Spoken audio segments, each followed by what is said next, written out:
quero... Mas ser comentarista é brabo também, que é fácil de falar uma merda ali, pelo menos...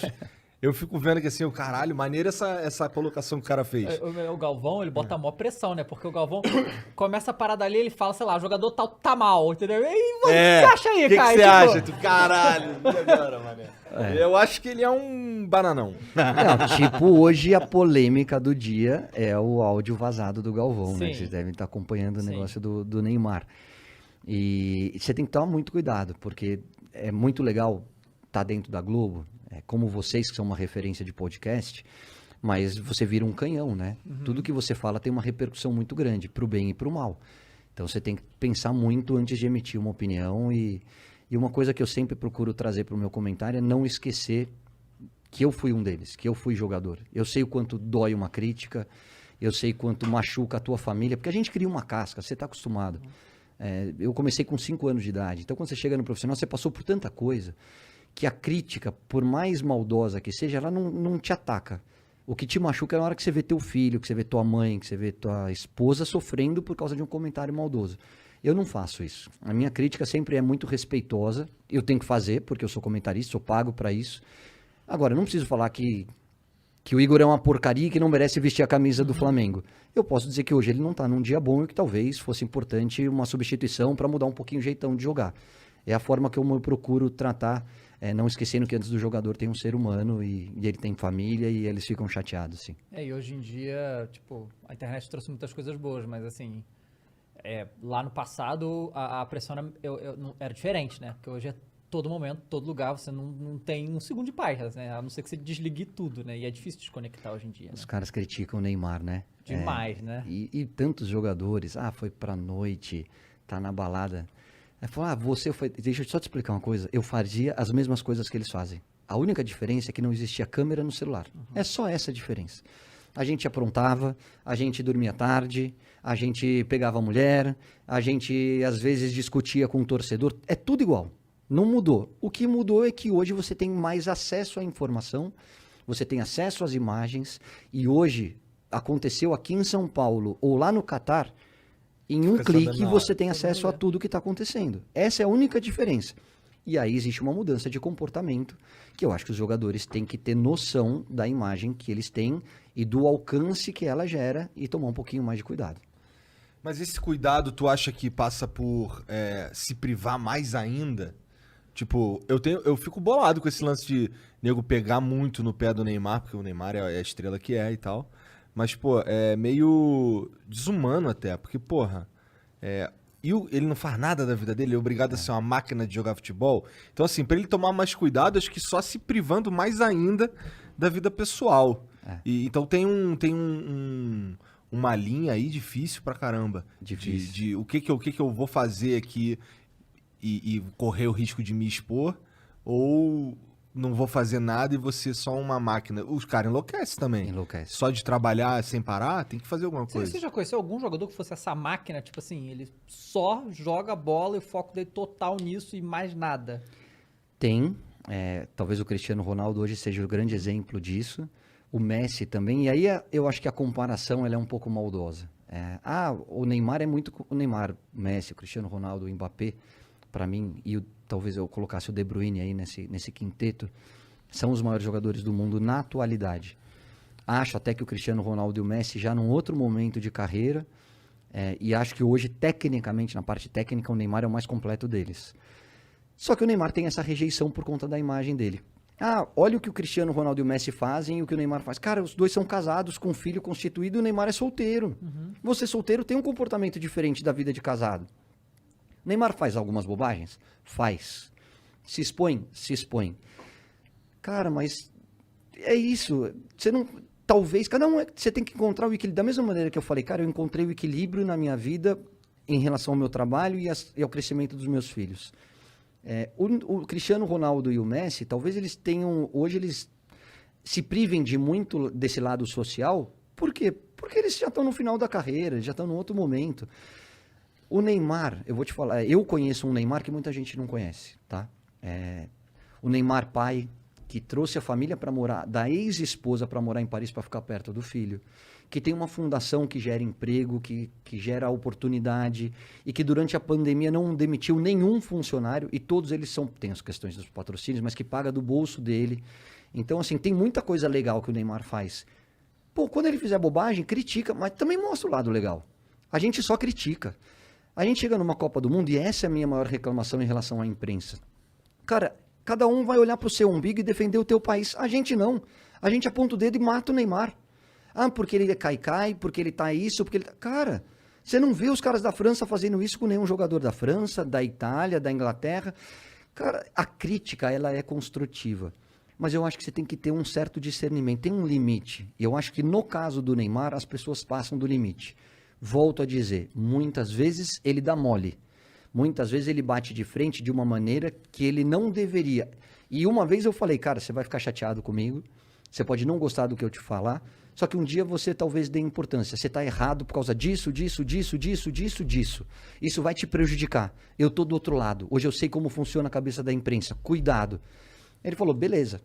Ficou uma semana, 10 dias sem muito contato, mas talvez ele tenha registrado essa informação. E com o passar do tempo ele sabe que eu falei para o bem dele. Talvez tenha entrado por um ouvido e saído pelo outro, não sei. A forma como ele digeriu o meu comentário, eu não estou dentro da cabeça dele, nem convivo com ele para saber. Mas eu, como amigo, eu acho que eu precisava falar. Eu falei. Ele é um menino, ele não é mais um menino, ele já tem quase 30 anos de idade, ele é responsável por tudo aquilo que ele faz. Eu só acho que a gente precisa entender um pouquinho mais esse outro lado. Eu não falo do extracampo, eu não quero saber se ele foi pra noite, se ele pegou duas ou três, se ele tá no carnaval. Eu quero saber se dentro de campo ele tá funcionando, ele tá performando.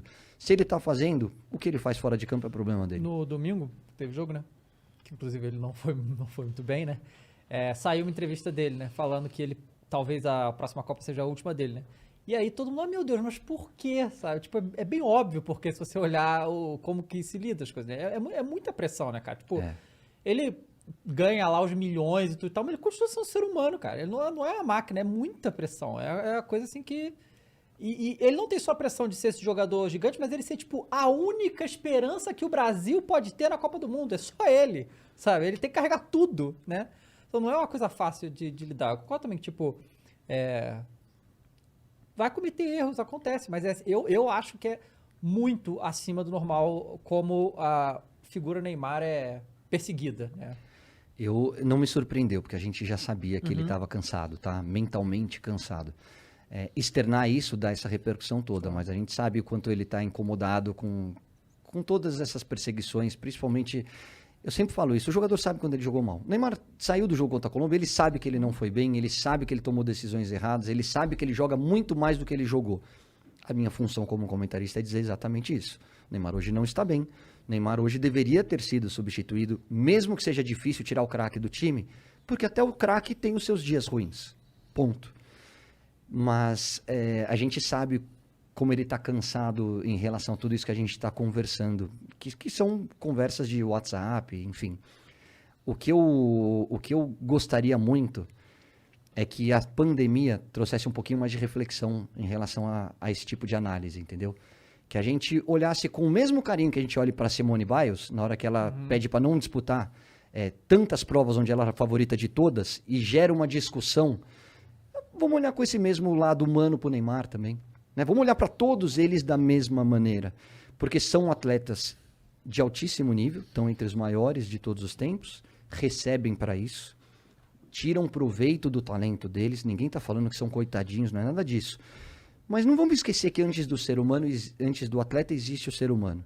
E que ele é passível de erro. Vai ter o dia ruim do Neymar, como teve o dia ruim do Messi, como teve o dia ruim do Cristiano. Todo mundo um dia falha. E aí, no dia da falha, tem aqueles que vão pisar na tua cabeça e aqueles que te derem a mão. Isso é construção. Hoje, eu, como comentarista, tenho alguns posicionamentos diferentes da maioria, tá? Então, a imprensa sempre fala, vocês vão ouvir direto e aí, quando pedem minha opinião, eu fico contrário a eles. Eles falam, porque hoje o treino é tudo fechado. A Itália abre.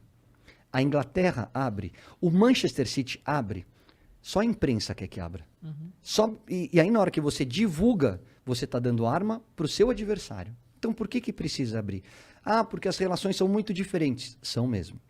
A minha relação, na minha época, a minha relação com a imprensa era muito mais aberta. A gente tinha muito mais proximidade com os jornalistas. Mas é uma construção. Por que, que o jogador é emitido? Você já se perguntou por que, que ele não quer falar com você? Cara, eu converso com os jogadores. Quando eu preciso ligar para algum deles, eles me recebem com o maior prazer do mundo. Isso é construção. Porque talvez eles me recebam porque eles sabem que quando eles vão mal, eu falo que eles vão mal. Mas eu não piso na cabeça deles.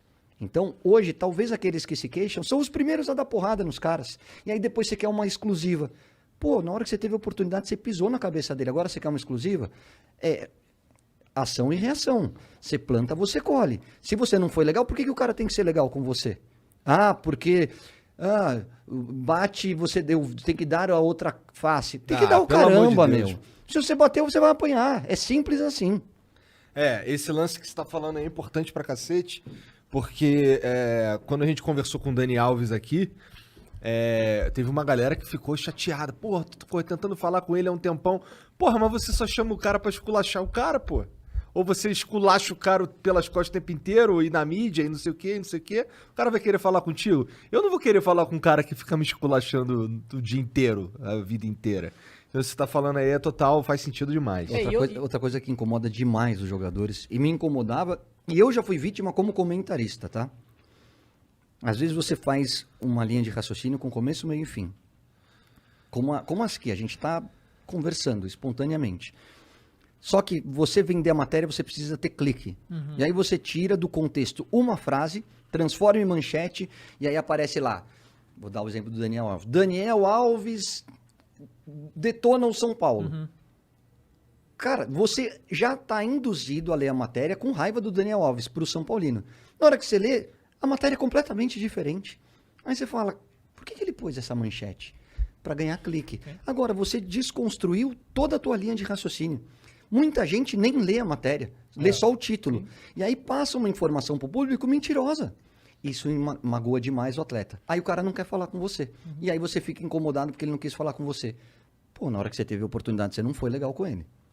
Esse negócio que você falou do treino fechado, treino aberto, acontece em várias situações. Tipo assim, o Renato Gaúcho, por exemplo, ele fala que ele não gosta, quando em entrevista coletiva, de falar sobre tática.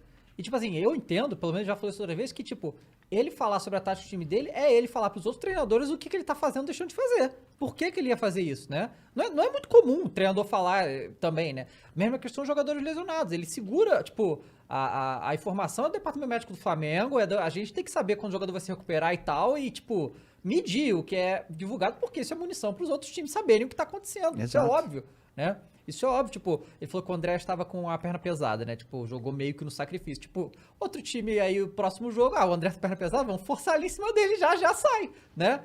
Então, assim, mas muita parte da mídia não é que não entende isso, claro que entende, mas quer mesmo assim, né?